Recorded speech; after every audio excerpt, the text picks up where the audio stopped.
Seorang miliuner duda sedang makan malam sendirian di restoran mewah, mengenang istrinya yang telah tiada bertahun-tahun lalu. Tiba-tiba, seorang gadis miskin masuk dengan lapar dan berkata polos, "Ibuku punya cincin yang sama dengan punyamu." Saat itu juga, ia merasa tanah di bawahnya lenyap ketika menyadari cincin itu adalah cincin eksklusif milik mendiang istrinya. Tanpa tahu apakah harus menangis atau tersenyum, ia mengetahui bahwa gadis itu adalah putrinya dan istrinya masih hidup di suatu tempat. Jika cerita ini menarik bagi Anda, jangan lupa berlangganan saluran kami dan beritahu kami dari kota mana Anda menonton kami. Lanjutkan. Raden Agung Wijaya, seorang pengusaha sukses berusia 52 tahun, duduk sendirian di meja paling eksklusif di restoran Puncak Samudra di lantai teratas Hotel Bintang 5 miliknya di Nusa Dua, Bali. Pemandangan matahari terbenam di atas Samudra Hindia menjadi latar belakang makan malamnya yang mewah. Hari ini adalah peringatan 25 tahun berdirinya Wijaya Luxury Resorts, jaringan hotel internasional yang dibangunnya bersama mendiang istrinya, Ratna Dewi. Dengan tatapan menerawang, Raden mengangkat gelas kristal berisi anggur merah, memberi toast pada kursi kosong di hadapannya. "Untuk kita, Ratna," bisiknya pelan. 5 tahun sudah berlalu sejak kecelakaan mobil yang merenggut nyawa istrinya di jalan berkelok menuju Ubud. Meski waktu berlalu, rasa kehilangan itu masih terasa nyata.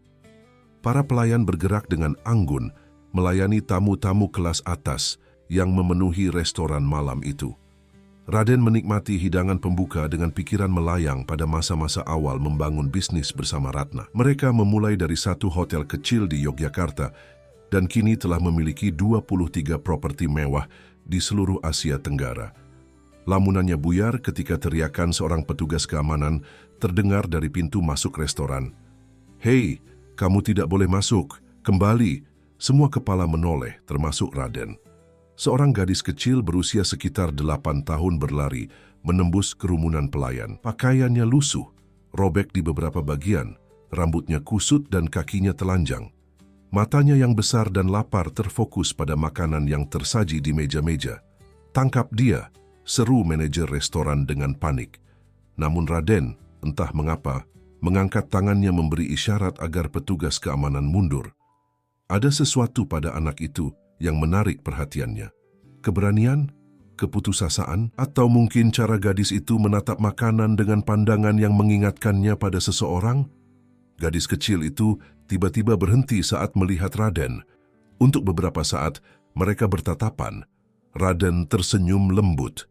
"Kemarilah," panggil Raden. "Apa kamu lapar?" Gadis itu mengangguk perlahan.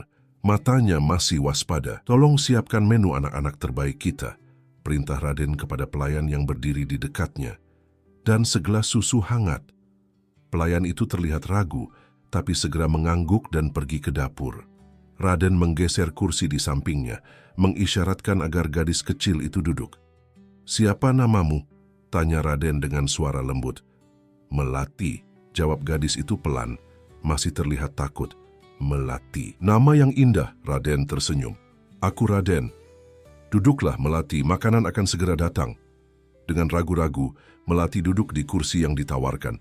Tubuhnya yang kecil tenggelam di kursi mewah itu. Para tamu lain masih memperhatikan dengan tatapan penasaran dan sedikit mencemoh. Tak lama kemudian hidangan datang. Nasi goreng spesial dengan ayam dan sayuran yang dibentuk menyerupai wajah tersenyum, sup jagung yang mengepul hangat, dan segelas susu dengan madu. Mata Melati melebar melihat makanan tersebut. "Silakan makan," kata Raden. Tanpa perlu diulang, Melati mulai makan dengan lahap, seolah tidak makan selama berhari-hari. Raden memperhatikannya dengan diam. Ada rasa haru yang aneh melihat gadis kecil itu makan. "Pelan-pelan saja," ucap Raden lembut. "Makanannya tidak akan lari." Melati mengangguk, tapi tetap makan dengan cepat. Raden memerhatikan jari-jari kecilnya yang kotor, kukunya yang tidak terawat. Tapi ada sesuatu yang anggun dalam cara gadis itu memegang sendok, seolah ia pernah diajarkan tata krama makan di masa lalu. Saat makan malam berlangsung, Raden mulai mengajak Melati berbincang ringan, mencoba membuat gadis itu merasa nyaman. Melati menjawab dengan singkat namun sopan, menunjukkan bahwa ia anak yang cerdas, meski dalam kondisi sulit. "Dari mana asalmu, Melati?" tanya Raden. Dari desa kecil di dekat Singaraja, jawab Melati. Bagaimana kamu bisa sampai di Nusa Dua? Ini sangat jauh dari Singaraja. Kami pindah, jawab Melati singkat. Ibu bekerja di dekat sini. Raden mengangguk. Di mana ibumu sekarang? Sakit. Di rumah. Mata Melati menyiratkan kekhawatiran saat menyebut ibunya. Percakapan terus berlanjut dan Raden mulai merasa ada yang tidak biasa pada gadis ini. Cara bicaranya, gestur tubuhnya, bahkan caranya tersenyum sesekali mengingatkan Raden pada seseorang. Saat Melati mengangkat gelas susunya, sesuatu menarik perhatian Raden. Cahaya lilin di meja memantulkan kilau pada sebuah benda yang dikenakan Melati sebagai kalung, sebuah cincin yang tergantung pada tali sederhana di lehernya. Raden tertegun. Cincin itu, Melati, boleh aku lihat kalung yang kamu pakai? Tanya Raden berusaha menjaga suaranya tetap tenang, meski jantungnya mulai berdetak lebih cepat. Melati tampak ragu, tapi kemudian mengangkat cincin itu dari balik bajunya. Ini milik ibu. Dia bilang aku boleh memakainya sebagai kalung, karena terlalu besar untuk jariku. Raden merasakan dunianya seolah berhenti berputar. Cincin itu, dengan ukiran naga dan burung phoenix yang saling bertautan, serta batu rubi kecil di tengahnya, adalah cincin keluarga Wijaya yang khusus dibuat hanya 3 buah di dunia. Satu miliknya, satu milik saudara kembarnya yang hilang 25 tahun lalu, dan satu lagi, milik Ratna yang seharusnya terkubur bersamanya. Ibu bilang ini cincin keluarga, lanjut Melati dengan polos. Katanya suatu hari aku akan bertemu dengan pemilik cincin yang sama. Tangan Raden gemetar saat menunjukkan jarinya sendiri, di mana cincin identik melingkar dengan anggunnya. Seperti ini, mata Melati membesar, mulutnya terbuka, kaget. Ya, ibu benar. Katanya aku akan bertemu orang dengan cincin seperti itu. Suaranya penuh kegembiraan. Ibu bilang cincin itu akan mempertemukan keluarga yang terpisah. Raden merasa kepalanya berputar. Benarkah ini? Atau hanya kebetulan yang kejam? Ratna telah meninggal 5 tahun lalu. Jasadnya memang tidak ditemukan utuh karena mobil yang dikendarainya terjun ke jurang dan terbakar. Tapi semua bukti menunjukkan bahwa tidak ada yang selamat dari kecelakaan itu. Melati, Raden berusaha menjaga suaranya tetap tenang. Siapa nama ibumu? Gadis kecil itu tersenyum, sebuah senyum yang begitu familiar hingga membuat dada Raden terasa sesak. Nama ibuku Ratna Dewi, jawab Melati dengan bangga. Tapi sekarang, orang-orang memanggilnya Ibu Ayu. Raden merasakan dunianya runtuh dalam sekejap. Ratna Dewi, nama yang selama 5 tahun ini hanya berani ia sebut dalam doa-doa sunyi. Nama yang terukir di batu nisan mewah di pemakaman keluarga Wijaya di Yogyakarta. Nama yang membuatnya terbangun bermandikan keringat di tengah malam, memanggil sosok yang tak lagi ada. Pak, apakah Bapak baik-baik saja? Tanya seorang pelayan yang melihat wajah Raden memucat. Raden mengangguk pelan berusaha menguasai diri. Ya, saya baik-baik saja. Tolong panggil Budi ke sini. Budi adalah asisten pribadi sekaligus kepala keamanan yang telah bekerja dengannya selama lebih dari 2 dekade. Sementara menunggu Budi, Raden kembali mengajak Melati berbicara. Kali ini dengan pertanyaan yang lebih terarah. Melati, apa kamu punya foto ibumu? Melati mengangguk. Kemudian merogoh saku celananya yang lusuh. Dengan hati-hati, ia mengeluarkan secarik kertas yang terlipat-lipat dan tampak usang. Ini foto ibu. Aku selalu membawanya kemanapun. Dengan jantung berdebar, Raden membuka lipatan kertas itu. Napasnya tercekat. Foto itu menunjukkan wajah yang amat dikenalnya, wajah Ratna Dewi, istrinya. Meski tampak lebih tua dan lelah dari yang diingatnya, dengan rambut yang kini lebih pendek, tak ada keraguan di benak Raden. Itu adalah Ratna, wanita yang dicintainya, yang diyakininya telah tiada. Pak Raden, suara Budi membuyarkan lamunannya. Pria berperawakan tegap itu telah berdiri di sampingnya. Budi, tolong jaga gelas yang digunakan anak ini. Kita perlu sampelnya untuk analisis.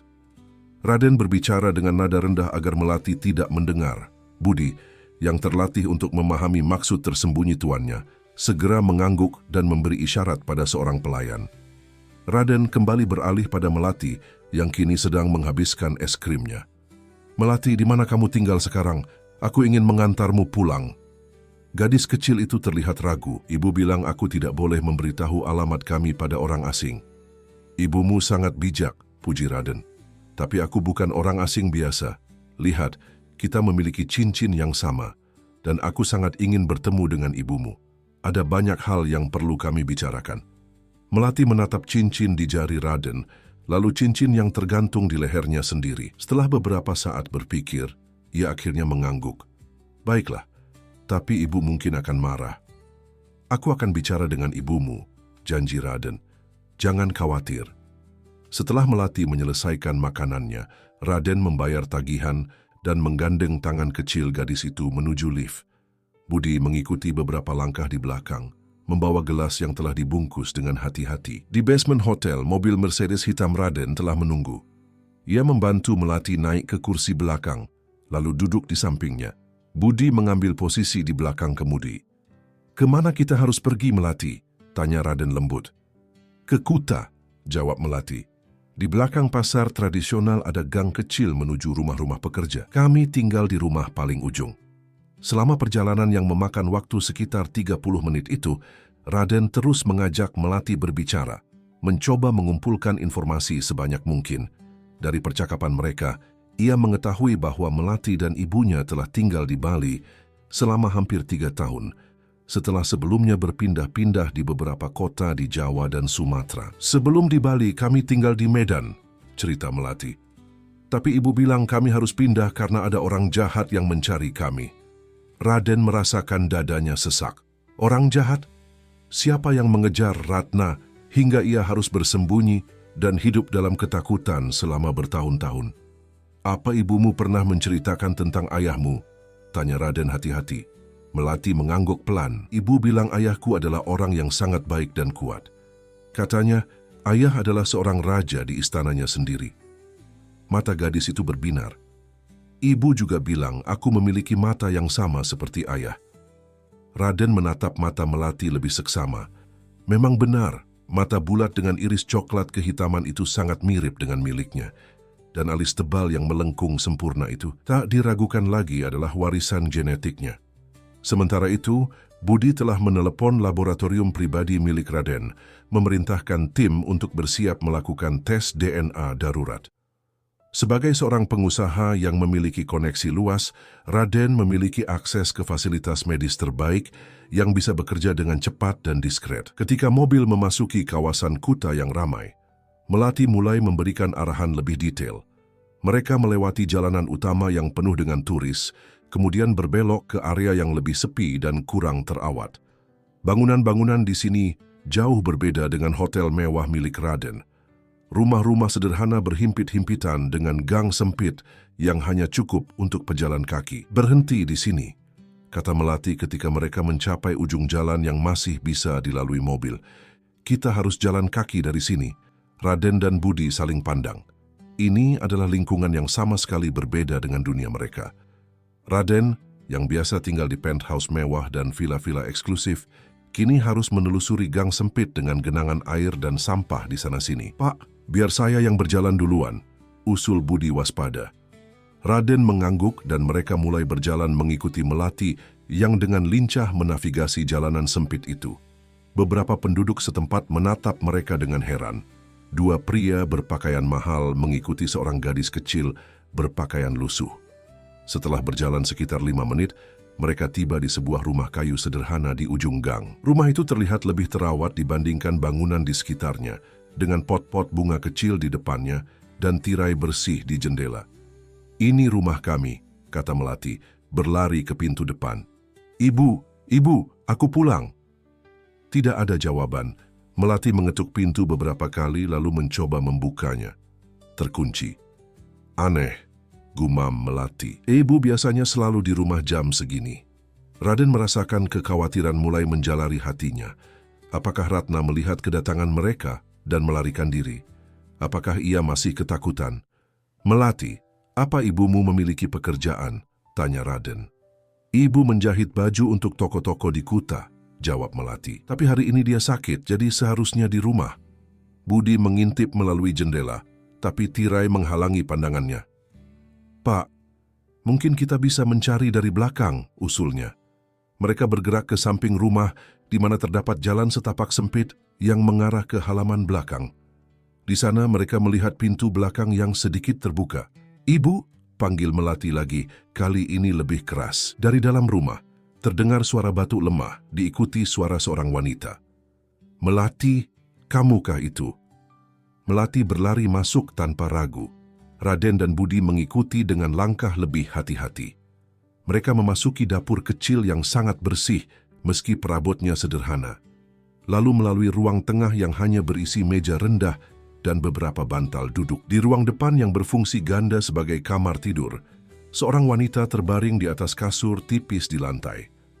Rambutnya yang hitam tergerai menutupi sebagian wajahnya. Ia mengenakan baju tidur sederhana dan tampak sangat pucat. "Ibu, aku bawa teman," kata Melati berlutut di samping wanita itu.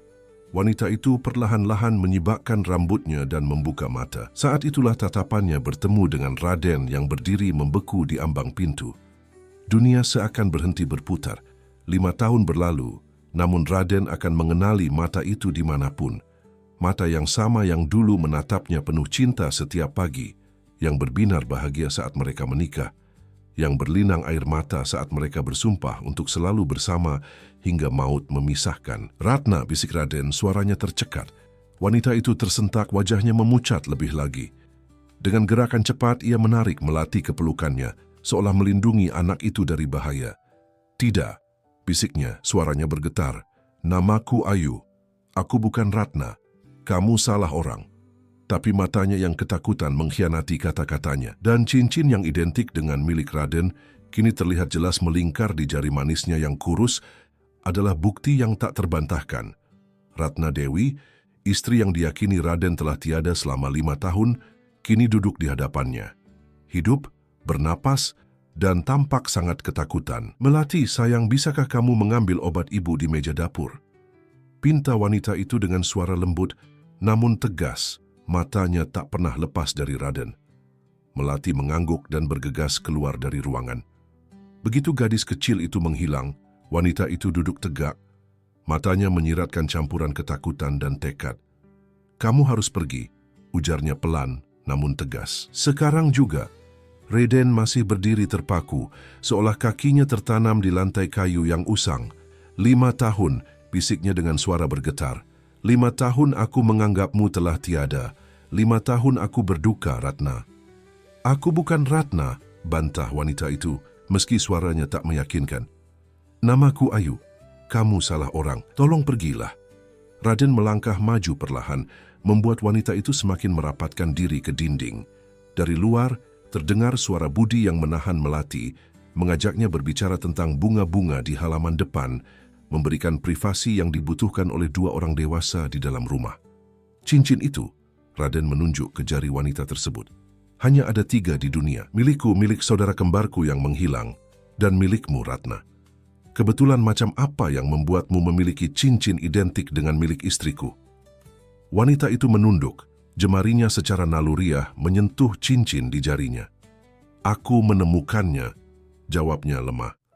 "Dan kebetulan juga namamu Ratna Dewi sebelum menjadi Ayu?" tanya Raden, semakin mendekati wanita itu. "Dan kebetulan juga putrimu memiliki mata yang sama persis dengan milikku?" Air mata mulai menggenang di pelupuk mata wanita itu.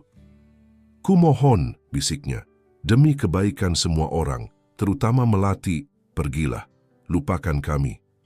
Raden akhirnya berlutut di hadapan wanita itu.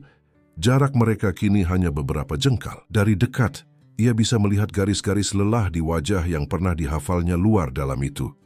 Rambut hitamnya kini diselingi beberapa helai putih dan ada bekas luka tipis di pelipis kirinya yang tidak pernah ada sebelumnya.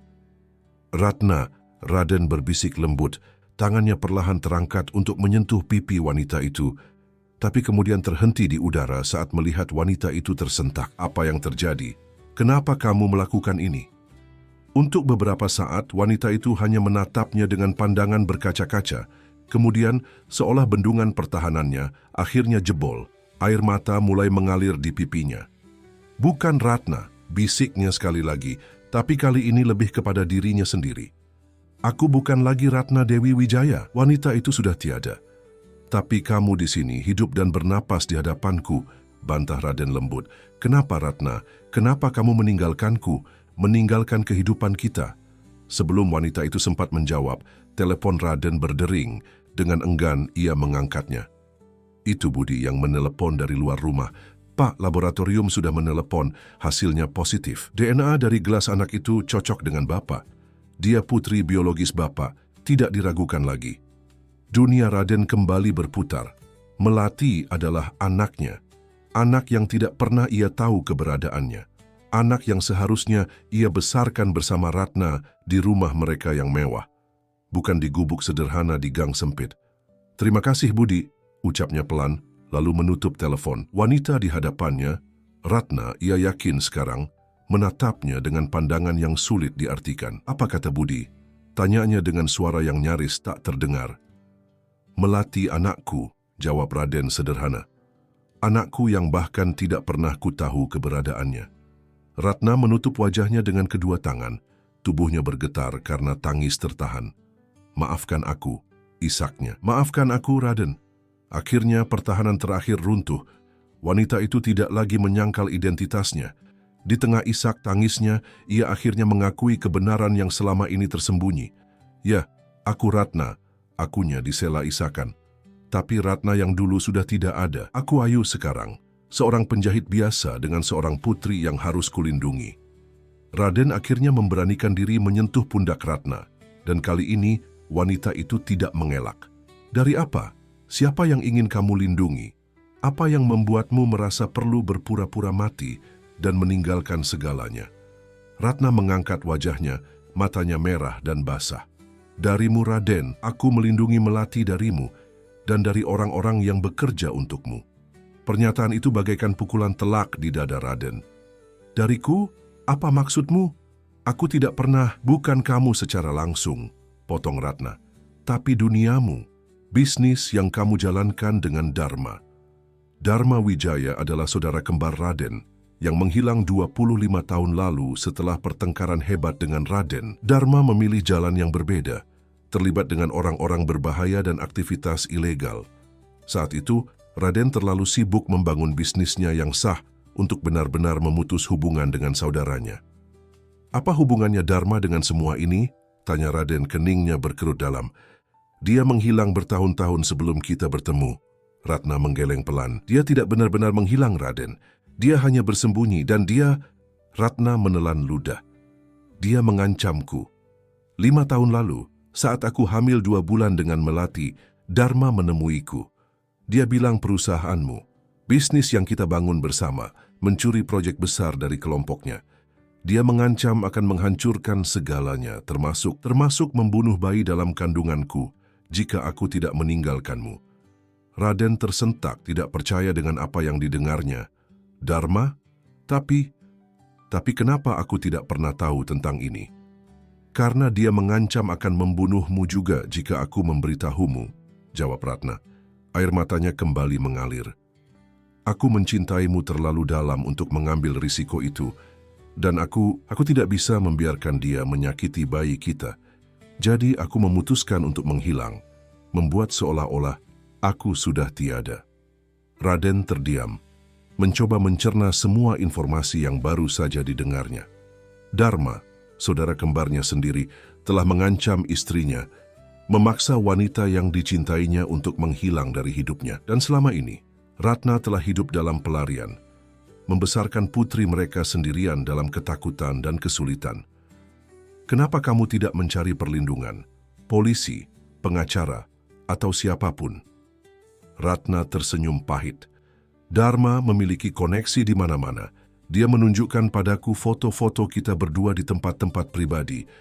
Bukti bahwa dia memiliki mata-mata bahkan di lingkaran terdekatmu. Bagaimana aku bisa percaya pada siapapun?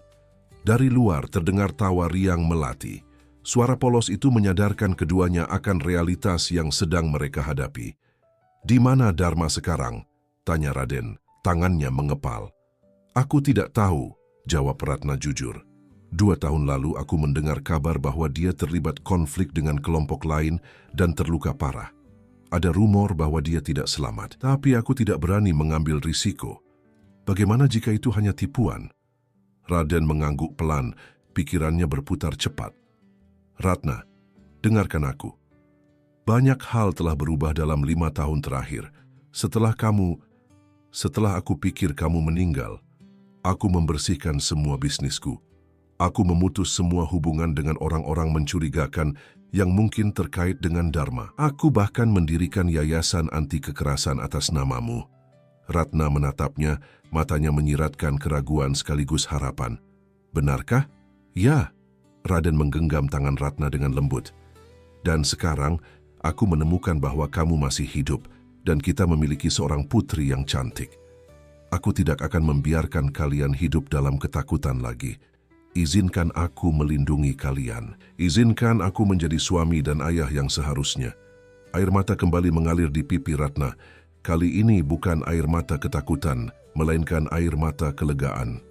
5 tahun hidup dalam bayangan, selalu waspada, selalu ketakutan, telah menguras jiwanya. Dan kini, pria yang tak pernah berhenti dicintainya telah menemukan mereka, menawarkan perlindungan dan cinta yang selama ini dirindukan hatinya. Raden, bisiknya akhirnya memberanikan diri memanggil nama itu lagi setelah sekian lama. Aku takut apa yang akan terjadi jika kita mencoba kembali. Raden menggeleng tegas. Kali ini akan berbeda. Aku tidak akan membiarkan siapapun menyakiti keluargaku lagi. Kita akan memulai hidup baru, Ratna. Kamu, aku, dan Melati. Bersama. Pintu kamar terbuka dan Melati melangkah masuk dengan segelas air dan sebungkus obat. Langkahnya terhenti saat melihat ibunya dan Raden begitu dekat dengan tangan saling menggenggam. Ibu, panggilnya bingung. Kenapa ibu menangis? Ratna merentangkan tangannya memanggil putrinya untuk mendekat. Melati, sayang, ada seseorang yang ingin ibu kenalkan padamu. Melati mendekati mereka dengan ragu-ragu. Matanya bergantian menatap ibunya dan Raden. Melati, suara Ratna bergetar saat mengucapkan kata-kata berikutnya. Ini adalah ayahmu. Mata Melati membulat sempurna. Mulutnya sedikit terbuka mendengar pernyataan ibunya. Ia menatap Raden dengan tatapan penuh tanya, mencari-cari kemiripan pada pria yang kini berlutut di hadapannya. Ayah, ulang Melati pelan, seolah mencoba memahami makna kata tersebut. Ibu bilang ayah sudah pergi jauh. Iya, sayang. Ratna membelai rambut putrinya dengan lembut. Ibu pikir ayahmu sudah tidak bisa kembali. Tapi ternyata ibu salah. Dia ada di sini sekarang. Raden menatap gadis kecil di hadapannya dengan tatapan penuh kasih. Gadis kecil yang tidak pernah ia tahu keberadaannya selama 8 tahun. Putrinya sendiri, darah dagingnya. Melati, Raden berkata dengan suara lembut. Maafkan ayah karena tidak ada di sisimu selama ini. Tapi mulai sekarang, ayah berjanji tidak akan pernah meninggalkanmu lagi. Melati masih menatapnya dengan tatapan menilai. Ekspresi wajahnya campuran antara ragu, takjub, dan harapan. Kenapa baru sekarang ayah datang? Tanyanya polos. Raden dan Ratna saling pandang. Bagaimana menjelaskan situasi rumit ini pada seorang anak berusia 8 tahun? Karena ayah tidak tahu kamu ada, sayang. Akhirnya Raden menjawab jujur. Ayah tidak tahu ibu sedang mengandungmu saat kalian terpisah, dan ayah telah mencari ibu selama bertahun-tahun. Seperti dalam cerita putri yang hilang? Tanya Melati, matanya mulai berbinar. Raden tersenyum. Ya, seperti itu. Dan sekarang ayah telah menemukan bukan hanya 1, tapi 2 putri cantik. Melati akhirnya tersenyum, dan senyum itu adalah hal terindah yang pernah Raden lihat. Senyum yang mengingatkannya pada Ratna saat masih muda, senyum yang penuh kepolosan dan kehangatan. Jadi, ayah akan tinggal bersama kita sekarang? Tanya Melati penuh harap. Raden kembali menatap Ratna, mencari persetujuan. Ratna terlihat ragu sejenak, tapi kemudian mengangguk pelan. Tidak, sayang, jawab Raden. Kalian yang akan tinggal bersama ayah, di tempat yang lebih baik, lebih aman, dan lebih nyaman. Mata Melati melebar. Di hotel mewah seperti tadi? Raden tertawa kecil. Lebih baik dari itu, ayah punya rumah di pinggir pantai di Jimbaran, dengan halaman luas tempat kamu bisa bermain. Dan laut di depan rumah tempat kita bisa berenang setiap hari. Benarkah? Melati berseru gembira, lalu berpaling pada ibunya. Ibu, bolehkah kita tinggal di sana? Ratna membelai pipi putrinya dengan penuh kasih. Kita perlu bicara lebih banyak dengan ayahmu, sayang. Tapi ya, mungkin kita akan pindah ke tempat yang lebih baik. Hori, Melati melompat kegirangan, sejenak melupakan bahwa beberapa menit lalu ia baru mengetahui keberadaan ayahnya. Raden tersenyum melihat tingkah putrinya, tapi kemudian ekspresinya berubah serius saat menatap Ratna. Kita tidak bisa tinggal di sini, tidak aman, terutama sekarang setelah aku menemukan kalian. Jika Dharma masih hidup dan memiliki mata-mata, mereka mungkin akan segera tahu. Ratna mengangguk, menyadari bahaya yang mengintai. Tapi aku tidak bisa langsung pergi begitu saja. Ada beberapa hal yang harus kuselesaikan, dan aku perlu waktu untuk mengumpulkan barang-barang kami. Tentu, Raden menyetujui. Budi dan tim keamananku akan berjaga di sekitar sini malam ini. Besok pagi, kalian akan pindah ke vilaku di Jimbaran. Itu tempat yang aman dengan sistem keamanan terbaik. Budi, yang mendengar namanya disebut, melangkah masuk ke dalam ruangan. Semuanya baik-baik saja, Pak? Tanyanya waspada. Raden mengangguk. Ya, Budi. Ini Ratna istriku dan ini putri kami, Melati. Mata Budi melebar kaget, tapi sebagai asisten profesional, ia cepat menguasai diri. Senang bertemu dengan Anda, Nyonya Ratna. Dan kamu juga, Melati. Melati tersenyum lebar, jelas menikmati perhatian yang didapatnya. Pak Budi, apa benar rumah ayah sangat besar dan ada di pinggir pantai? Budi tersenyum. Benar sekali, dan ada kolam renang juga. Wah, Melati semakin bersemangat. Ia belum pernah berenang di kolam renang seumur hidupnya. Sementara Budi mengobrol dengan Melati, Raden kembali berbicara pelan dengan Ratna. Apa kamu membutuhkan dokter? Kamu terlihat pucat. Ratna menggeleng. Hanya demam biasa. Sudah 2 hari, tapi aku sudah merasa lebih baik. Tetap saja, aku akan meminta dokter keluarga untuk memeriksamu besok. Raden bersikeras. Kamu harus sehat, Ratna. Kita memiliki banyak waktu untuk dikejar. Air mata kembali menggenang di mata Ratna. Aku masih tidak percaya ini semua nyata. Selama 5 tahun aku memimpikan momen ini, tapi juga sangat takut. Takut kamu membenciku, takut kamu tidak akan menerima keputusanku. Raden menggenggam tangan Ratna erat. Aku tidak akan berbohong. Kehilanganmu adalah pukulan terberat dalam hidupku. Aku menghabiskan berbulan-bulan dalam keadaan mabuk, menolak menerima kenyataan, tapi kemudian demi kenanganmu, aku bangkit dan bertekad hidup dengan cara yang membuatmu bangga di alam sana. Aku tidak pernah berhenti mencintaimu, Ratna. Tidak sehari pun. Ratna terisak pelan. Aku juga, Raden. Setiap malam aku menceritakan tentangmu pada Melati, tentang betapa gagah dan baiknya ayahnya. Aku ingin dia mengenalmu meski hanya melalui cerita. Saat itu, Melati menghampiri mereka dengan wajah serius. Ibu, ayah, aku sudah memutuskan. Kedua orang dewasa itu menoleh, tertarik dengan nada suara Melati yang begitu formal. Memutuskan apa, sayang? Tanya Ratna. Aku ingin tinggal di rumah pantai ayah, ujar Melati mantap, tapi dengan satu syarat. Raden mengangkat alisnya menahan senyum. Dan apa syaratnya, Putri Melati? Ayah tidak boleh membuat ibu menangis lagi, kata Melati tegas. Dan ayah harus berjanji akan selalu bersama kami selamanya. Hati Raden terasa hangat mendengar permintaan polos putrinya. Ayah berjanji, sayang, ayah akan selalu menjaga ibu dan Melati selamanya. Malam itu, untuk pertama kalinya dalam 5 tahun, Raden merasa hidupnya kembali utuh. Keluarganya telah kembali, dan ia bertekad untuk tidak pernah kehilangan mereka lagi.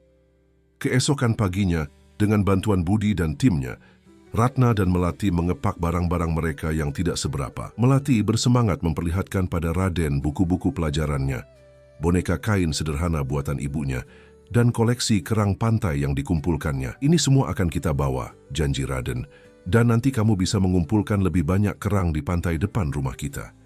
Sebelum berangkat, Ratna meminta waktu sebentar untuk berpamitan dengan tetangga yang selama ini telah membantunya. Mereka orang-orang baik, jelasnya pada Raden. Mereka menjaga Melati saat aku harus bekerja lembur. Raden mengangguk, semakin merasa bersalah mengetahui perjuangan Ratna selama ini. Tentu. Dan kita akan memastikan mereka mendapatkan bantuan sebagai ucapan terima kasih. Sekitar pukul 10 pagi, 2 mobil SUV hitam dengan kaca gelap tiba di ujung gang. Budi telah mengatur semuanya dengan rapi dan diskret. Barang-barang Ratna dan Melati dimuat ke mobil pertama, sementara mereka akan berangkat di mobil kedua bersama Raden. Melati tampak sangat bersemangat, tapi Ratna terlihat tegang. Matanya terus menyapu sekeliling seolah mencari tanda-tanda bahaya. "Tenang, sayang," Raden meremas tangannya lembut. "Semua akan baik-baik saja." Perjalanan ke Jimbaran memakan waktu sekitar 45 menit. Sepanjang jalan, Melati tidak berhenti bertanya tentang rumah baru mereka, sekolah yang akan ia masuki, dan tentu saja tentang kolam renang. "Apa aku akan masuk sekolah baru?" tanya Melati. "Tentu," jawab Raden. "Ada sekolah internasional terbaik di Bali tidak jauh dari rumah kita. Ayah akan mendaftarkanmu di sana." Mata Melati berbinar. "Apa di sana ada pelajaran menari? Ibu bilang aku berbakat menari." Raden menatap Ratna dengan penuh kasih. "Ibumu benar. Dan ya, di sekolah itu ada kelas menari, musik, dan banyak kegiatan menarik lainnya." Ratna tersenyum melihat interaksi antara ayah dan anak yang baru bertemu itu. Ada kerinduan yang terpancar di mata Raden. Setiap kali ia menatap Melati, seolah ingin mengejar semua waktu yang telah hilang. Saat mobil mereka memasuki kompleks villa eksklusif di Jimbaran, Melati menempelkan wajahnya ke jendela, terpesona melihat rumah-rumah mewah dengan taman-taman indah yang mereka lewati. "Kita hampir sampai," kata Raden. "Rumah ayah ada di ujung jalan ini, langsung menghadap ke laut." Mobil berhenti di depan gerbang tinggi dengan sistem keamanan canggih. Setelah pemindaian sidik jari Raden, gerbang terbuka secara otomatis, menampakkan sebuah villa bergaya kontemporer dengan sentuhan arsitektur Bali. Bangunan 2 lantai dengan banyak kaca, kolam renang infinity yang seolah menyatu dengan laut, dan taman tropis yang rimbun. "Ini rumah kita?" tanya Melati terpana. "Ya, sayang," jawab Raden. "Ini rumah kita sekarang." Ratna juga tampak terkesima. Selama 5 tahun hidup dalam kesederhanaan, bahkan terkadang kekurangan, pemandangan villa mewah ini bagaikan mimpi yang menjadi kenyataan. "Terlalu berlebihan," bisiknya pada Raden. "Tidak ada yang terlalu berlebihan untuk keluargaku," jawab Raden tegas. Mereka disambut oleh staf rumah tangga yang telah disiapkan. Kepala pelayan, Pak Wayan, membungkuk hormat. "Selamat datang, Pak Raden, dan selamat datang Nyonya dan Nona kecil." Melati dengan cepat beradaptasi, berlari ke sana kemari menjelajahi rumah barunya dengan penuh semangat. Sementara itu, Ratna masih terlihat gugup, tidak terbiasa dengan kemewahan dan dilayani oleh banyak staf. "Aku sudah menyiapkan kamar utama untuk kalian," kata Raden, "dan kamar di sebelahnya untuk Melati. Tapi jika kamu merasa belum siap, aku bisa menggunakan kamar tamu." Ratna menatapnya dengan mata berkaca-kaca. "Terima kasih, Raden. Aku mungkin membutuhkan waktu untuk menyesuaikan diri." Raden mengangguk pengertian. "Tentu. Kita punya seluruh waktu di dunia sekarang." Dokter keluarga tiba 1 jam kemudian untuk memeriksa Ratna. Diagnosis menunjukkan bahwa ia hanya mengalami kelelahan dan kurang nutrisi, ditambah infeksi saluran pernapasan ringan. Dokter meresepkan obat dan menyarankan istirahat yang cukup. "Nyonya perlu makan makanan bergizi dan istirahat total setidaknya selama 3 hari, kata dokter tersebut. "Akan kupastikan dia mengikuti saranmu," janji Raden. Malam itu, setelah Melati tertidur di kamar barunya yang luas dan nyaman, Raden dan Ratna duduk di teras yang menghadap ke laut, menikmati angin malam dan suara ombak. "Kita perlu bicara tentang banyak hal," kata Raden pelan. Ratna mengangguk. "Aku tahu ada banyak yang harus kujelaskan." "Bukan hanya itu," Raden menggenggam tangan Ratna. "Kita perlu merencanakan masa depan. Keselamatan kalian adalah prioritas utamaku." Dan juga, ia terdiam sejenak. "Kita perlu menyelesaikan masalah Dharma sekali untuk selamanya." Ratna menegang mendengar nama itu. "Bagaimana jika dia masih hidup, Raden? Bagaimana jika dia mencari kami?" "Kali ini kita akan menghadapinya bersama," tekad Raden. "Aku tidak akan membiarkannya menghancurkan keluarga kita lagi." Malam itu, Raden dan Ratna berbicara panjang lebar tentang 5 tahun yang telah berlalu, tentang bagaimana Ratna bersembunyi dari satu kota ke kota lain, bagaimana ia berjuang membesarkan Melati sendirian, dan bagaimana ia tidak pernah berhenti merindukan Raden setiap malam. Raden juga menceritakan perubahan hidupnya setelah kematian Ratna, bagaimana ia menjadi lebih tertutup, lebih berhati-hati dalam bisnis, dan bagaimana ia mendirikan yayasan amal untuk menghormati memori istrinya. "Kita telah kehilangan 5 tahun, kata Raden akhirnya. tapi kita masih memiliki seluruh masa depan di depan kita. Ratna menyandarkan kepalanya di bahu Raden, merasakan kehangatan yang telah dirindukannya selama bertahun-tahun.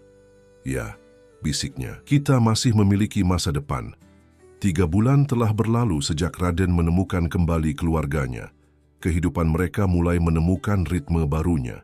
Melati telah memulai sekolah di lembaga pendidikan internasional terbaik di Bali dan dengan cepat menunjukkan kecerdasannya yang luar biasa. Ratna, meski masih terkadang merasa tidak nyaman dengan kemewahan yang mengelilinginya, mulai menemukan perannya kembali.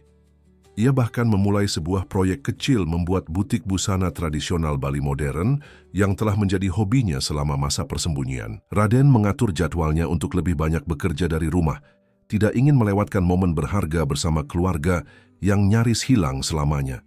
Setiap pagi, ia, Ratna, dan Melati sarapan bersama di teras menghadap pantai. Setiap sore, ia menyempatkan diri bermain dengan Melati di pantai atau mengajarinya berenang di kolam. Dan setiap malam, ia dan Ratna berbagi cerita tentang hari mereka, perlahan-lahan membangun kembali kedekatan yang pernah mereka miliki. Namun di balik kebahagiaan yang mulai terbangun, Raden masih belum bisa sepenuhnya tenang. Bayangan Dharma dan ancamannya masih menghantui pikiran Raden. Ia telah menugaskan tim investigasi pribadi untuk mencari keberadaan saudara kembarnya itu. Namun sejauh ini belum ada hasil yang konklusif. Aku ingin percaya bahwa dia sudah tidak ada, kata Raden pada Budi suatu pagi di kantornya. Tapi sampai kita memiliki bukti pasti, kita tidak boleh lengah. Budi mengangguk serius. Tim sudah menyisir seluruh koneksi yang pernah terkait dengan Tuan Dharma. Sebagian besar kelompoknya telah bubar atau bergabung dengan kelompok lain. Beberapa saksi memang mengkonfirmasi tentang insiden 2 tahun lalu, tapi tidak ada yang bisa memastikan nasib Tuan Dharma setelahnya. Raden menghela napas panjang. Tingkatkan keamanan di sekitar villa. Pastikan Ratna dan Melati tidak pernah sendirian saat keluar rumah. Sudah dilaksanakan, Pak, jawab Budi. Dan tentang rencana Nyonya Ratna untuk membuka butik, apa menurutmu itu berisiko? Tanya Raden, keningnya berkerut khawatir. Tidak jika kita menerapkan prosedur keamanan yang tepat, Budi meyakinkan. Lagi pula menurut pengamatan saya, Nyonya Ratna membutuhkan kegiatan ini untuk kesehatan mentalnya. 5 tahun hidup dalam ketakutan dan kesederhanaan telah mengubahnya. Dia perlu menemukan kembali identitas dan kepercayaan dirinya. Raden mengangguk, menyadari kebijaksanaan dalam kata-kata asistennya itu. Kau benar, Ratna selalu mandiri dan kreatif. Tidak adil memintanya hanya berdiam diri di rumah, bantu dia mewujudkan butiknya, tapi dengan keamanan maksimal. Sementara itu di Villa Jimbaran, Ratna sedang menjahit sebuah kebaya modern dengan sentuhan tradisional Bali. Jari-jarinya yang terampil bergerak cepat menyelesaikan detail rumit pada bagian leher. Melati duduk di sampingnya, matanya takjub memperhatikan ibunya bekerja. Ibu sangat pandai menjahit, puji Melati. Nanti kalau aku besar, aku juga ingin bisa menjahit seperti ibu. Ratna tersenyum, membelai rambut putrinya dengan sayang. Tentu saja sayang, ibu akan mengajarimu. Tapi bukankah kamu bilang ingin menjadi seperti ayah, mengelola hotel-hotel besar? Melati mengangguk bersemangat. Iya. Aku ingin seperti ayah, tapi juga pandai menjahit seperti ibu. Ayah bilang aku bisa menjadi apapun yang aku inginkan. Ayahmu benar. Ratna tersenyum. Hatinya hangat mendengar bagaimana Melati dengan cepat menjalin kedekatan dengan Raden. Telepon rumah berdering dan salah satu staf mengangkatnya. Beberapa saat kemudian, ia menghampiri Ratna. Nyonya, ada telepon dari Pak Raden. Ratna segera mengambil telepon. Sedikit khawatir karena tidak biasanya Raden menelepon di tengah hari. Halo Raden, ada apa? Tidak ada yang perlu dikhawatirkan, suara Raden terdengar menenangkan. Aku hanya ingin memberitahu bahwa Budi sedang dalam perjalanan ke rumah. Dia akan membantumu dengan rencana butikmu. Aku sudah menyewa ruang di kawasan Seminyak yang kupikir sempurna untukmu. Ratna tertegun. Raden, kamu tidak perlu.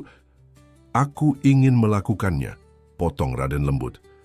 Ini investasi untuk masa depan, bukan hanya untukmu tapi juga untuk Melati. Bagaimana dia bisa belajar tentang bisnis kalau tidak dari kedua orang tuanya? Mata Ratna berkaca-kaca. Meski sudah 3 bulan tinggal bersama, ia masih sering terharu dengan perhatian dan dukungan Raden. Betapa berbedanya hidup mereka sekarang dibandingkan dengan perjuangannya selama 5 tahun terakhir. Terima kasih, ucapnya tulus. Sama-sama. Aku akan pulang lebih awal hari ini. Mungkin kita bisa makan malam di luar. Melati sudah lama ingin mencoba restoran seafood di Jimbaran Bay. Kedengarannya menyenangkan. Kami akan siap-siap. Setelah menutup telepon, Ratna kembali pada pekerjaannya dengan semangat baru. Hidup terasa begitu berbeda sekarang. Tidak ada lagi ketakutan akan hari esok. Tidak ada lagi kecemasan tentang bagaimana memberi makan Melati atau membayar sewa rumah. Sebagai gantinya, ia memiliki kembali cinta dan dukungan suaminya. Dan putrinya tumbuh bahagia dengan segala fasilitas terbaik. Namun, jauh di dalam hatinya, Ratna masih belum sepenuhnya tenang. Bayangan Dharma masih menghantuinya dalam mimpi buruk. Meski Raden telah meyakinkannya bahwa mereka aman, bahwa sistem keamanan villa mereka tidak tertembus, dan bahwa Dharma kemungkinan besar sudah tidak ada, Ratna masih merasa was-was. Budi tiba 1 jam kemudian dengan berbagai dokumen dan foto lokasi butik yang telah disewa Raden. Mereka berdiskusi panjang lebar tentang konsep, desain interior, dan tentu saja aspek keamanan. Nyonya tidak perlu khawatir, Budi meyakinkan. Lokasi ini dipilih karena kemudahan kami mengamankannya. Semua staf yang akan bekerja dengan Nyonya akan melalui pemeriksaan latar belakang ketat dan selalu akan ada petugas keamanan berpakaian sipil di sekitar butik. Ratna mengangguk, mencoba menekan kekhawatirannya. Terima kasih, Budi. Aku tahu kamu dan Raden melakukan yang terbaik untuk melindungi kami. Sore itu, saat Ratna sedang bersiap-siap untuk makan malam, telepon rumah kembali berdering. Kali ini, staf yang mengangkat terlihat gugup saat mendekati Ratna. Maaf, Nyonya. Ada telepon. Orang ini tidak mau menyebutkan namanya, tapi dia sangat bersikeras ingin berbicara dengan Nyonya. Dia bilang ini tentang cincin keluarga. Wajah Ratna memucat seketika. Cincin keluarga. Hanya ada 3 orang di dunia yang memiliki cincin itu. Raden, dirinya, dan Dharma. Dengan tangan gemetar, Ratna mengambil telepon. Halo? Hening sejenak, lalu terdengar suara yang membuat jantung Ratna seolah berhenti berdetak. Suara yang mirip dengan Raden, namun lebih kasar dan dingin. Lama tak jumpa, Ratna. Atau sekarang kau lebih suka dipanggil Ayu? Lutut Ratna terasa lemas. Dharma, bisiknya, nyaris tak terdengar. Tawa dingin terdengar dari seberang telepon. Jadi kau masih mengenali suaraku? Aku tersanjung. 5 tahun adalah waktu yang lama. Tapi sepertinya tidak cukup lama untuk membuatmu lupa pada ancamanku. Apa maumu? Tanya Ratna, berusaha menguatkan diri. Yang ku mau? Bukankah sudah jelas? Aku ingin apa yang seharusnya menjadi milikku. Aku ingin kembali apa yang telah direbut saudaraku dariku. Raden tidak pernah merebut apapun darimu, bantah Ratna. Kalian memilih jalan yang berbeda. Ah, begitukah yang dia ceritakan padamu? Dharma tertawa sinis. Tentu saja, Raden selalu pandai menjadi anak baik, pria sukses yang terhormat. Tapi tahukah kau dari mana modal awalnya berasal? Tahukah kau bagaimana dia mendapatkan proyek pertamanya? Hentikan, potong Ratna. Aku tidak tertarik dengan kebohonganmu. Kebohongan? Mungkin kau harus bertanya pada suamimu tentang insiden di Yogyakarta 25 tahun lalu. Tentang bagaimana dia mengorbankan saudaranya sendiri.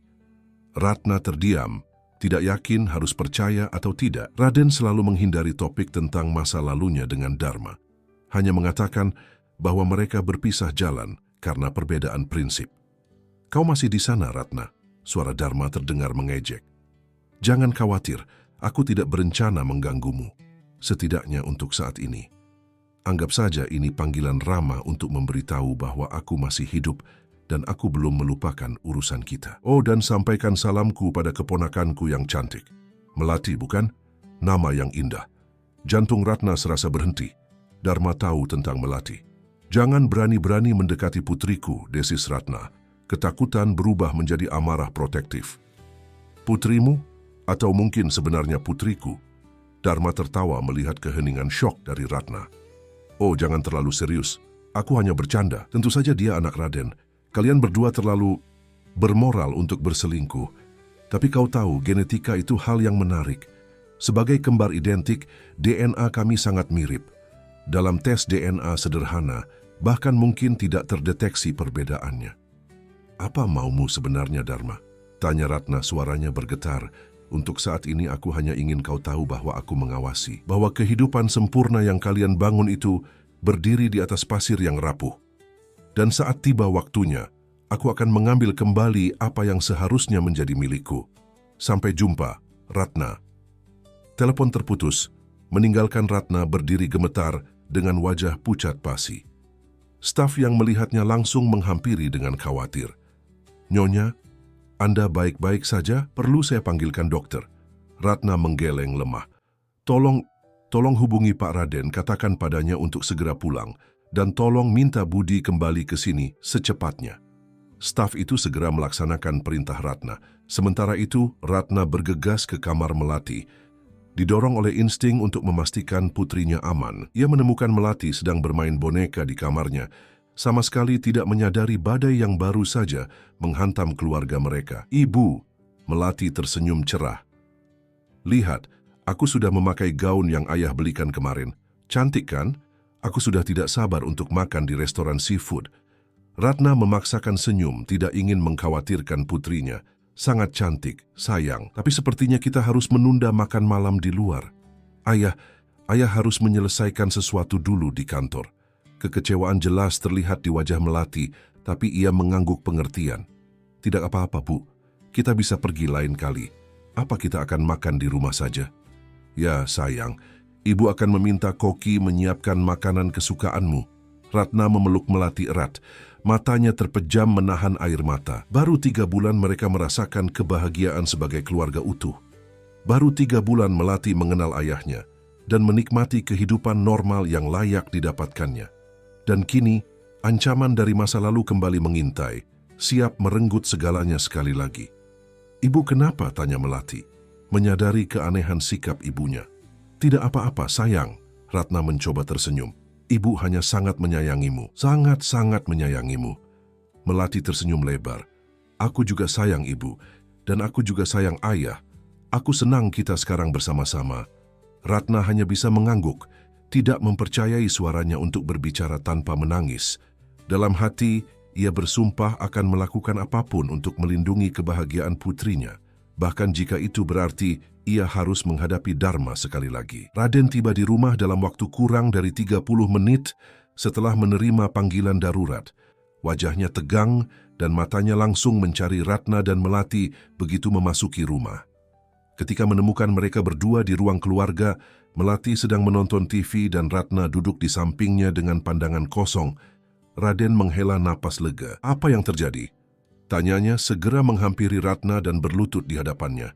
Ratna menatapnya, matanya menyiratkan ketakutan yang belum pernah Raden lihat sebelumnya. Dia menelepon, bisik Ratna. Suaranya nyaris tak terdengar agar Melati tidak mendengar. Dharma, dia masih hidup Raden dan dia tahu tentang Melati. Wajah Raden mengeras. Ia menoleh pada putrinya yang masih asik menonton. Kemudian kembali menatap Ratna. Kita bicarakan di ruang kerja.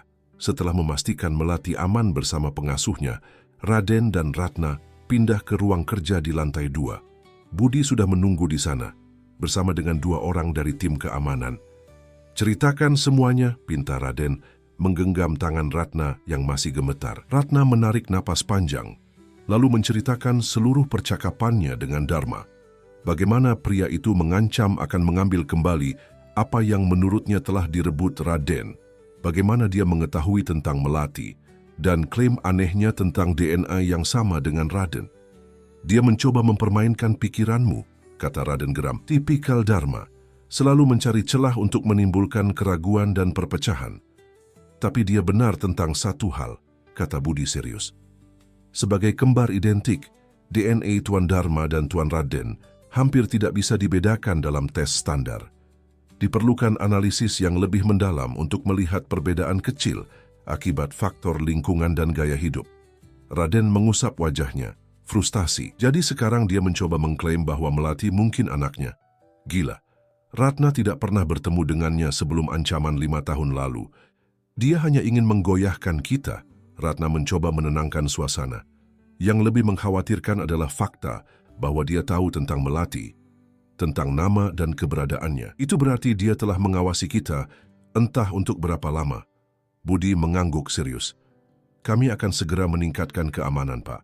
Mengganti semua staf yang baru bergabung dalam 3 bulan terakhir dan memeriksa ulang sistem keamanan villa.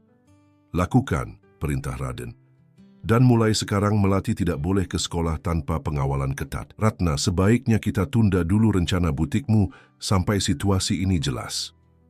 Ratna mengangguk, meski ada kekecewaan di matanya. Ia telah menantikan proyek butik itu sebagai awal dari kemandirian barunya. Tapi keselamatan Melati jelas lebih penting dari segalanya. Ada satu hal lagi, kata Ratna ragu. Dharma menyebutkan sesuatu tentang insiden di Yogyakarta 25 tahun lalu. Dia bilang kau mengorbankannya, apa maksudnya, Raden? Raden terdiam, wajahnya menggelap.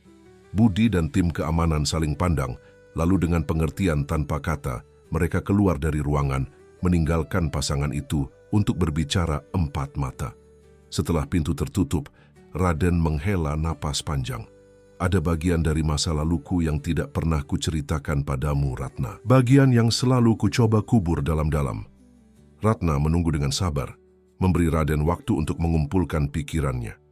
25 tahun lalu, aku dan Dharma masih sangat muda dan ambisius. Kami baru lulus kuliah dan ingin memulai bisnis. Dharma memiliki koneksi dengan beberapa pengusaha di Yogyakarta, dan salah satunya menawarkan proyek besar dengan keuntungan menggiurkan. Tapi sejak awal aku merasakan ada yang tidak beres. Terlalu mudah, terlalu menguntungkan untuk pemula seperti kami. Raden berhenti sejenak, matanya menerawang ke masa lalu yang kelam. Ternyata benar, proyek itu hanyalah kedok untuk kegiatan pencucian uang. Saat aku mengetahuinya, aku langsung ingin mundur. Tapi Dharma bersikeras melanjutkan.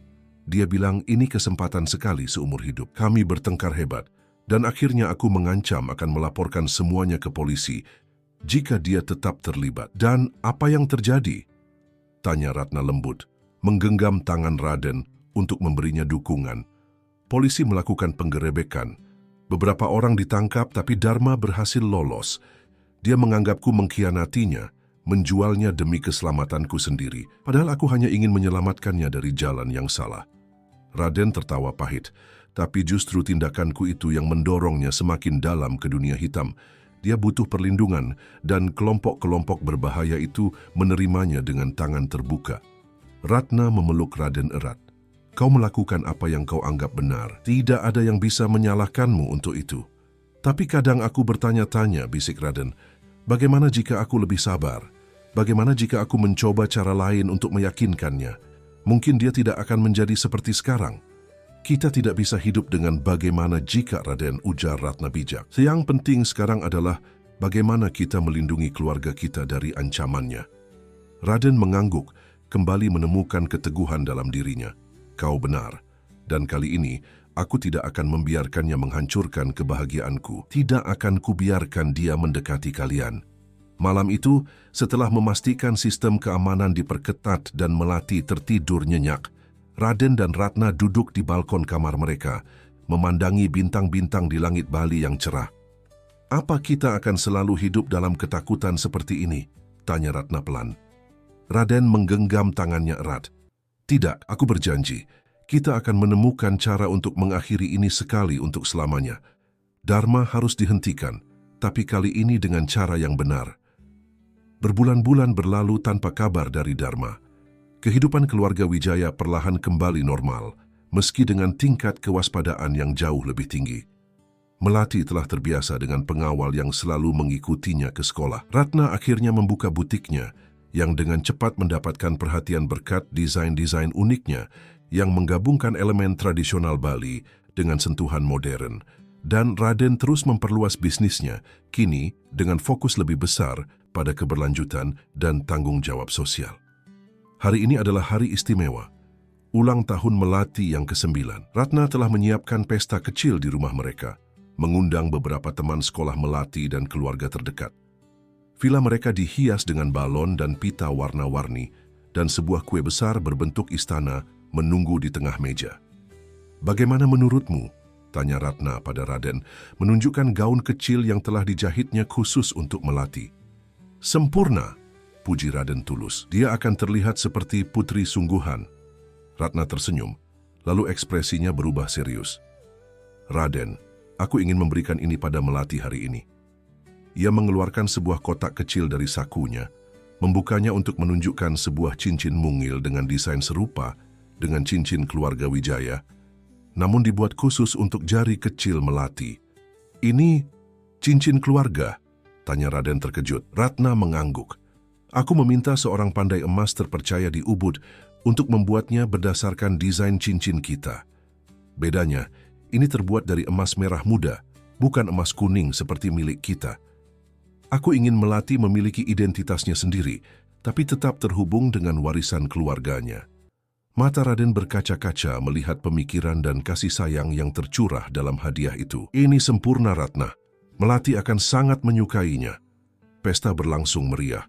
Melati terlihat bahagia dikelilingi teman-temannya, meniup lilin dan membuka hadiah.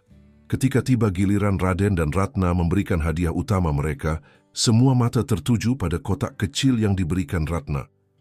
Apa ini, Bu? Tanya Melati penasaran. Bukalah, bisik Ratna lembut. Melati membuka kotak itu dan terpana melihat cincin cantik di dalamnya. Ini, seperti cincin ibu dan ayah, ini cincin keluarga Wijaya, jelas Raden, berlutut di samping putrinya.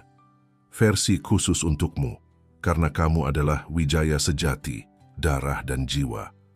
Dengan hati-hati, Ratna membantu Melati memasang cincin itu di jari manisnya. Pas sempurna. Sekarang aku punya cincin sendiri, kata Melati bahagia. Tidak perlu lagi meminjam cincin ibu untuk digantung di leher.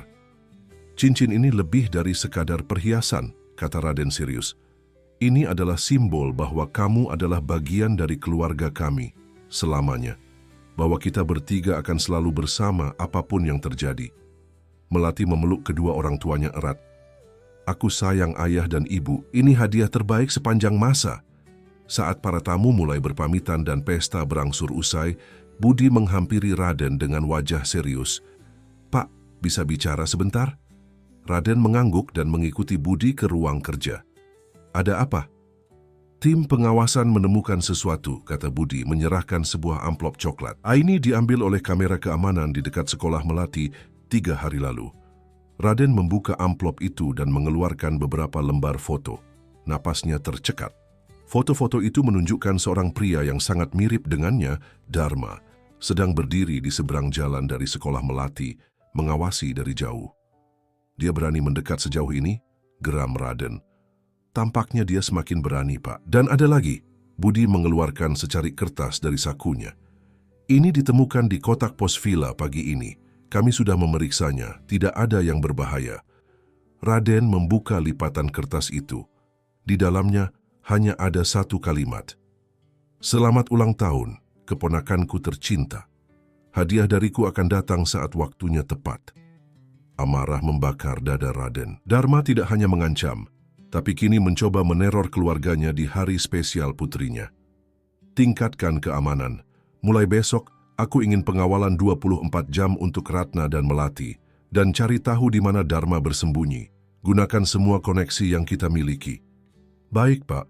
Budi mengangguk tegas. Ketika Raden kembali ke ruang keluarga, ia menemukan Ratna dan Melati sedang berbaring di sofa, tertidur bersama setelah lelah dengan kegembiraan pesta.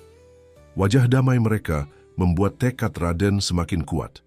Ia akan melakukan apapun untuk melindungi keluarganya, untuk memastikan mereka bisa hidup tanpa bayang-bayang ketakutan. 3 tahun berlalu sejak ulang tahun Melati yang ke-9.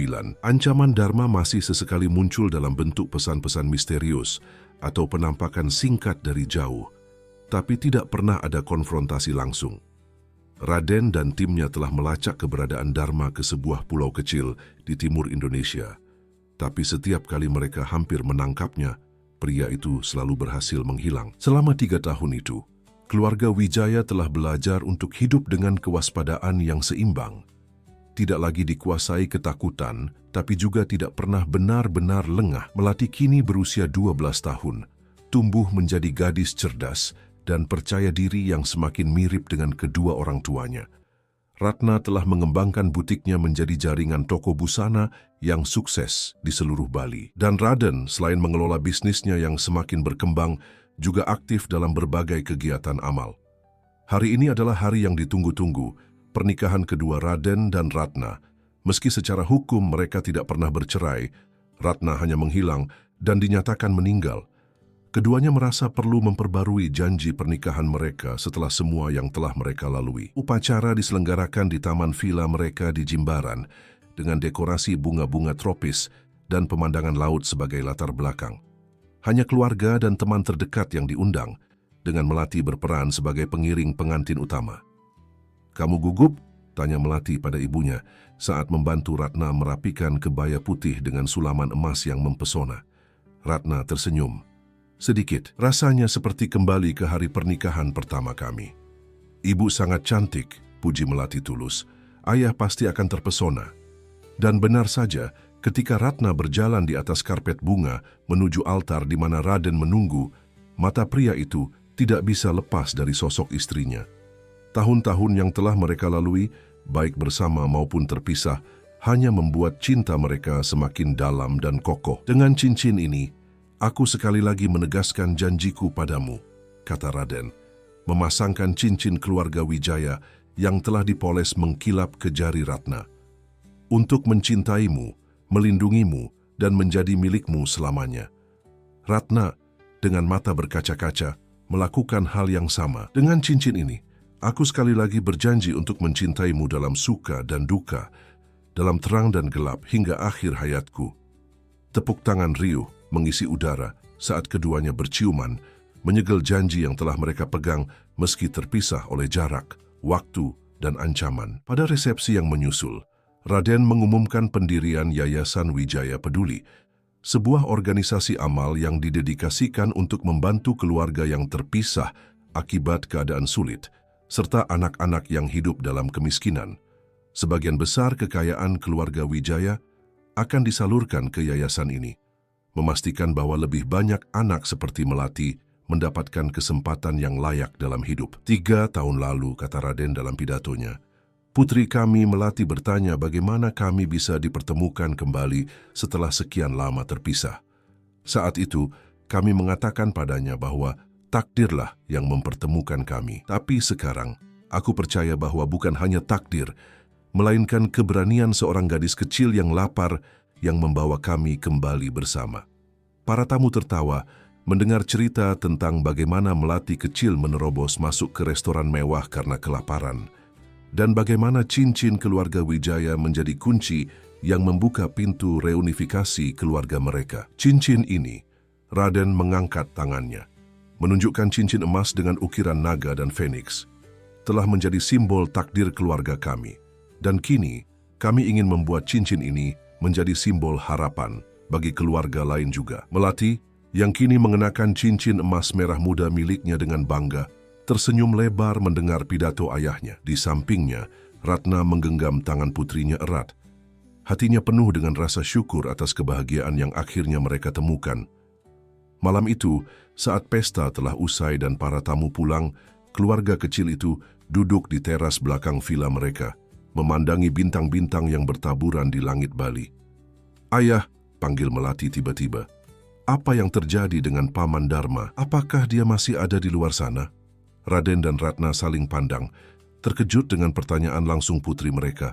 Selama ini mereka sengaja tidak banyak membicarakan Dharma di depan Melati. "Kamu tahu tentang pamanmu?" tanya Raden hati-hati. Melati mengangguk. "Aku pernah mendengar pembicaraan ayah dengan Pak Budi, dan kadang-kadang aku melihat orang yang sangat mirip ayah mengawasi dari jauh. Awalnya aku pikir itu ayah, tapi kemudian aku sadar bahwa ayah ada di sampingku saat itu." Ratna memeluk putrinya erat. "Maafkan kami tidak memberitahumu, sayang. Kami hanya ingin melindungimu." "Tidak apa-apa, Bu." Melati tersenyum pengertian. "Aku tahu ayah dan ibu selalu berusaha melindungiku, tapi aku juga ingin melindungi kalian. Kita keluarga kan? Kita harus saling melindungi." Raden tersentuh dengan kedewasaan putrinya. "Kamu benar, Melati. Dan untuk menjawab pertanyaanmu, ya, Paman Dharma masih ada di luar sana. Tapi kamu tidak perlu khawatir. Dia tidak akan bisa menyakiti kita selama kita bersama dan waspada. Dan jika suatu hari dia datang, kita akan menghadapinya bersama," tambah Ratna. sebagai keluarga. Melati mengangguk puas, lalu memainkan cincin di jarinya. Aku suka cincin ini. Setiap kali aku melihatnya, aku ingat bagaimana kelaparan membawaku pada ayah di restoran itu. Raden tertawa kecil. Ya, takdir memang punya cara yang aneh untuk mempertemukan kita. Terkadang, keajaiban datang dalam bentuk yang tidak terduga. Seperti gadis kecil kelaparan yang hanya ingin makan, kata Ratna, mengusap rambut Melati dengan sayang. Tapi malah menemukan keluarganya, tambah Melati tersenyum lebar. Malam itu saat Melati telah tertidur dan Raden berbaring di samping Ratna di kamar mereka, ia berbisik, "Terima kasih telah kembali padaku, Ratna. Terima kasih telah memberi kita kesempatan kedua." Ratna menggenggam tangan Raden, cincin mereka berkilau dalam keremangan kamar. "Kita berdua sama-sama berjuang untuk sampai di titik ini. Dan sekarang tidak akan ada lagi yang memisahkan kita." Di luar, bulan bersinar terang di atas Samudra Hindia, menerangi vila tempat keluarga Wijaya tidur dengan damai. Mereka tidak tahu apa yang akan terjadi esok hari, apakah Dharma akan muncul kembali atau tetap bersembunyi dalam bayang-bayang. Tapi satu hal yang mereka yakini, cinta mereka telah melewati ujian terberat dan keluar sebagai pemenang. Dan cincin yang melingkar di jari mereka akan selalu menjadi pengingat tentang takdir yang telah mempertemukan mereka kembali.